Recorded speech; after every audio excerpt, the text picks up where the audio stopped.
I would say do it. It has been the most amazing experience. I would say come into it with an open mind. I like to be in control, I like to have a schedule, and I really had to learn to be patient, to be flexible, to work with what I had, and just come in knowing that as much as you want to change, or you want to help another culture, another town, and other people, you will be changed as well. And I've been so lucky to have had the experience that I had, because not only have I been able to help others, but my whole life has changed in the process. What advice would I give to somebody? I would just tell them to approach the situation with a very open mind, and I know that's very general, but I mean, you have to be open and wanting to experience new things before you join the Peace Corps.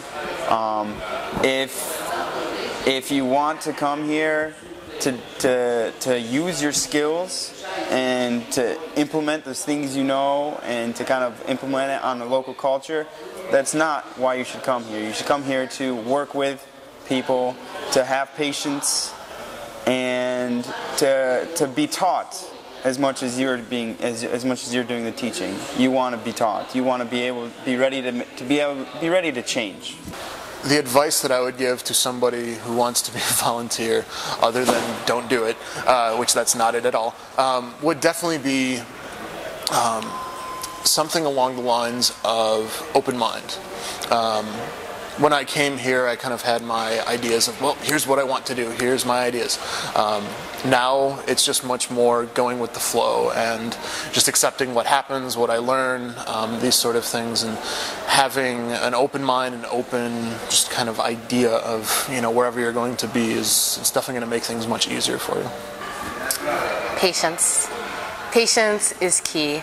Not just in the application process, because that will not go as fast as you want it to, but also patience with yourself when you move to a new country, because it is not your culture. And there is a period where you're like, it should be easier for me to go to the store and buy some milk, you know? And for me, I got frustrated that I couldn't just overnight come here and like, I've conquered. Not conquered, but you know, I understand. I can do this without thinking, but it'll come.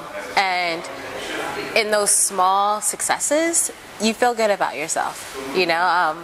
And so I think for me, having patience while I learned, you know, while I grew, while I became comfortable with the language and understood things culturally more, I need to calm down and just let it come, because it will come, but not overnight. It's my favorite just because I think it sounds neat, and it's Bufnica. Bufnica means owl, as you know, but I just really like the way it sounds, and it's been my favorite since I've heard it. And another one? And another one? Well, yeah, I'm trying to think of a phrase, something longer. One phrase, once again, I like the way it sounds, and I say it a lot, is dinkund, which means from time to time. Other than that, there's nothing else, I don't think. I hate ostie. I hate ostie. But I've been trying to use it. I mean, I think that's the phrase that I've heard more than any other phrase in Romania. But I've been trying to use it in my community in Petroșani. I try to use it in a positive sense, kind of to change the idea, you know. Like, you know, we'll be out on the mountain enjoying life, and I'll be like, "Astie," you know. And the guy I hike with will just be like, no, it's not how it's supposed to be used.